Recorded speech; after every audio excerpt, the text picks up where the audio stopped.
Me and my good friend were walking into our local theater going to watch the new Jurassic Park Rebirth movie. The trailers look pretty promising because they have the same director who filmed Godzilla 2014.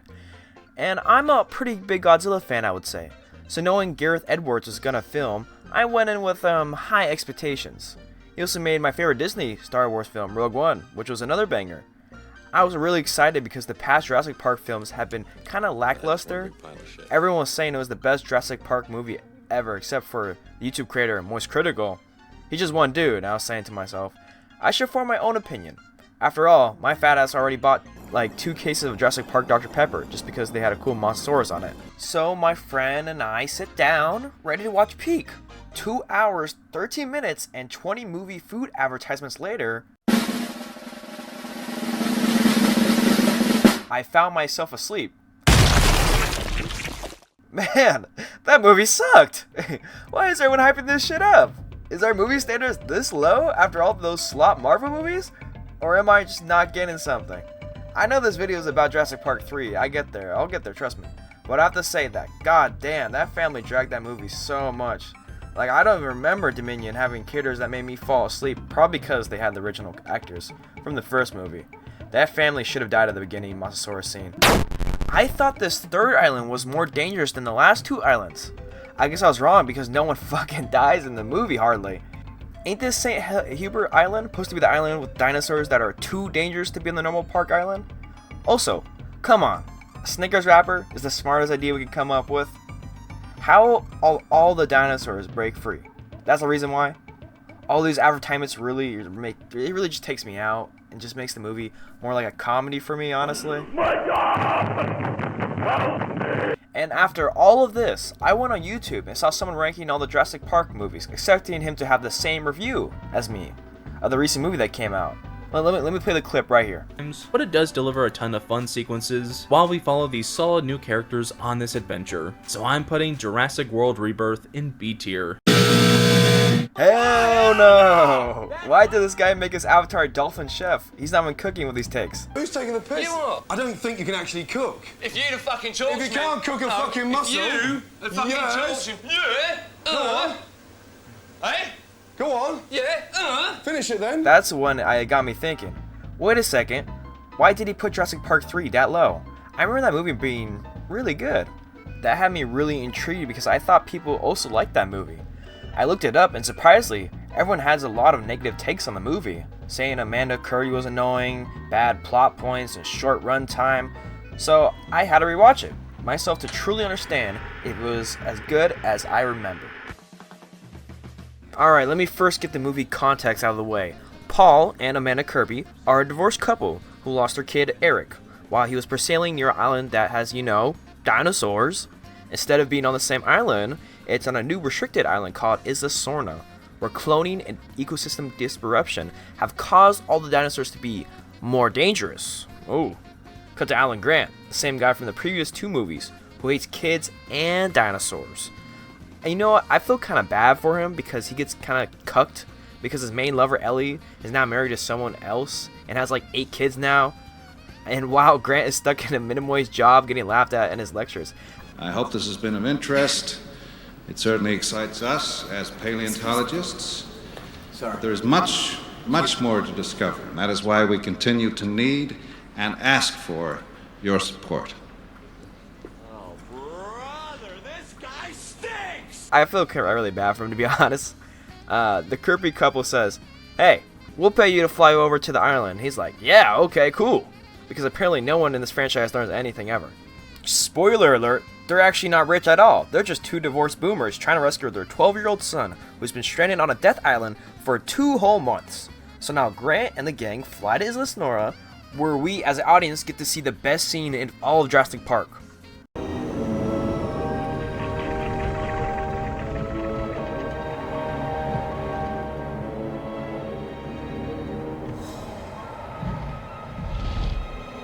You take a picture with your ass out and your back bent in with your pussy bare. Alan!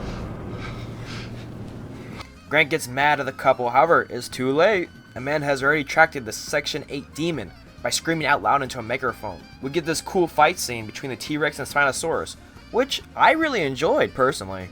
I don't understand why people despise the T-Rex dying. I think it shows just how dangerous the island is. That even the T-Rex is considered prey in this new island.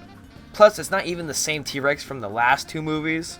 Eventually, Grant finds the Kirby's son that's been surviving off dinosaur piss, which is pretty relatable, personally. They spend a big chunk of the runtime getting chased by raptors, and that's one Section 8 demon that constantly appears in a cameo every so often, which is pretty cool. I love that guy.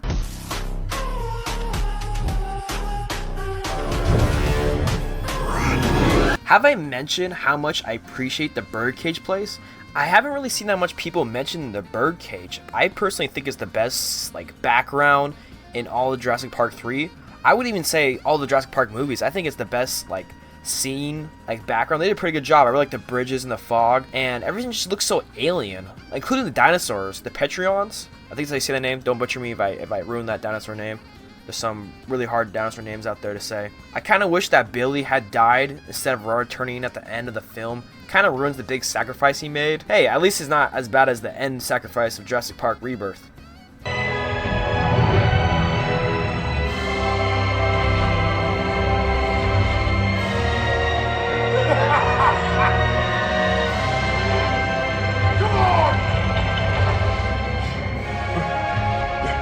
How does he even have no broken limbs after all of that? How? Ow! How did he do that? Eventually, after the birdcage, they have a fight in the water with the Spinosaurus one last time. And for some reason, the fight just ends with the Spinosaurus just getting scared of some fire inside of a lake in the rain. There's some aquatic life form. And just some gasoline, and boom, it just hides away. Can't go under the water or anything like that. And he just runs away, and we never see him ever again. Originally there was gonna be a final fight with the Spinosaurus involving the raptors that Grant is able to communicate with using his new raptor mouth skull that he 3D printed out. For some reason, this plot sounds. Wait a second. This plot sounds oddly familiar to another movie in this franchise. Raptors teaming up with a T-Rex of some sort to fight something else. I don't know. Anywho, the movie ends with the US Navy and the Marine Corps storming the beach, coming to save the group like it's D-Day.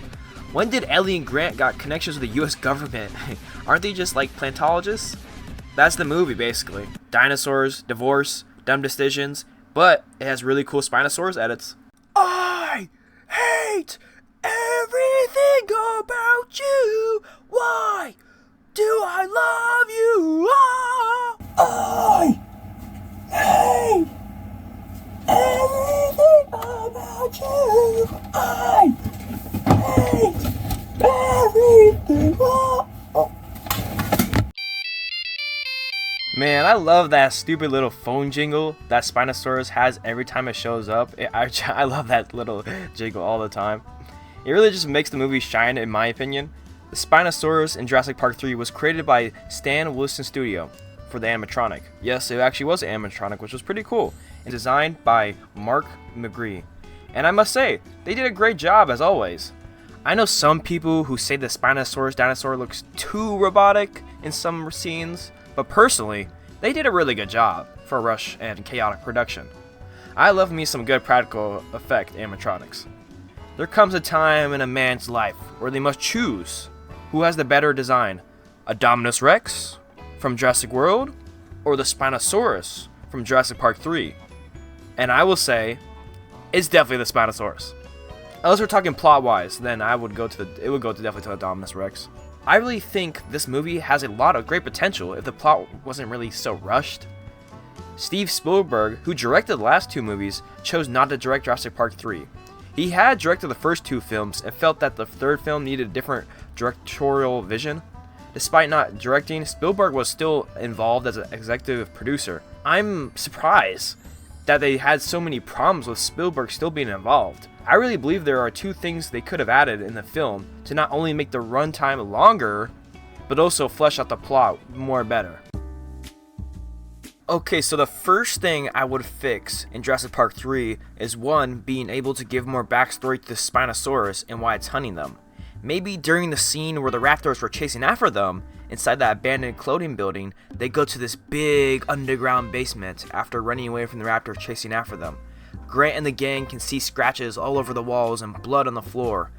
I don't want the basement to look like the Jurassic Park Rebirth one, with a bunch of like white walls and futuristic looking designs. Instead, I want it to look like the Hangar 51, like we see in the Indiana Jones and the Kingdom of the Crystal Skull. We can see big cages and machinery with needles. They find an old dusty VHS tape where they put in a TV. The video shows them experimenting on the Spinosaurus and torturing the dinosaur. I don't want the video to show how the dinosaur escaped, and rather, it should be left up to the viewer. Have them find documents about how long they kept the dinosaurs down there. Eventually, they will find a giant hole that's been scratched out to the surface. Having this scene gives us more understanding of why the Spinosaurus hates humans so much. It would also be very cool if we could see that there were multiple other Spinosaurus there that died, showing that only one survived.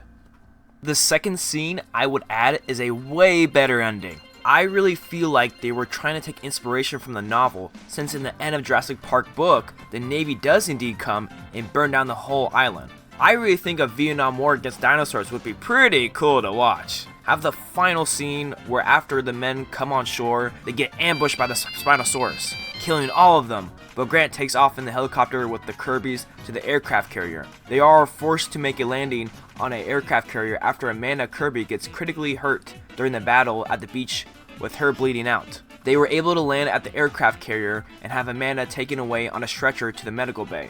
Someone screams, "Captain, starboard!"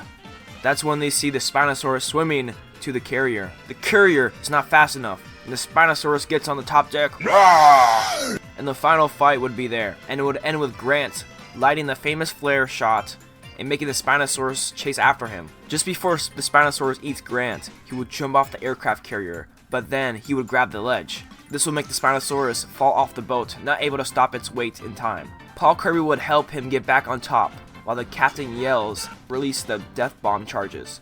A giant explosion goes off underwater, causing the whole boat to move. After this, the captain will order his troops to burn down the island with napalm. Grant argues to the captain, "Why are you killing the dinosaurs? It's not their fault." The captain will say, "The island has become too dangerous for the human population. The Costa Rica government gave us permission to destroy the island before the dinosaurs spread to the other islands." I think that would be a really good explanation to why they would burn the island down. The movie ends with them watching the island get destroyed, kind of like Fallen Kingdom. Paul Kirby finds out his wife would be okay, causing them to love each other again. Grant has a final monologue about dinosaurs, and the movie ends there. Absolute cinema, alright? Come on, guys, that's cinema. I believe if they had a plot like the book with their own original spin, or my spin, I say personally my spin would be the better choice, I would think it would be up there with Jurassic Park 1 in my view. Was Jurassic Park 3 a good movie? I would say yes, but I wish there could be more. It's not the best in the franchise, and it's certainly not the worst. Let me just change that guy's awful ranking tier list. Yeah, right there. That right there is fine. And let me just move that other one up there. Yeah, there we go. There we go. That's perfect. In conclusion, as Moist Critical says, the question on everyone's mind, though, is it worse than Dominion? No, it is a little better than Dominion. Is that a compliment? Not exactly. Again, this is like saying poop is better than shit. It is better than Dominion, so if that's all you want, then maybe you'll be pleased with the film in that respect. I don't know.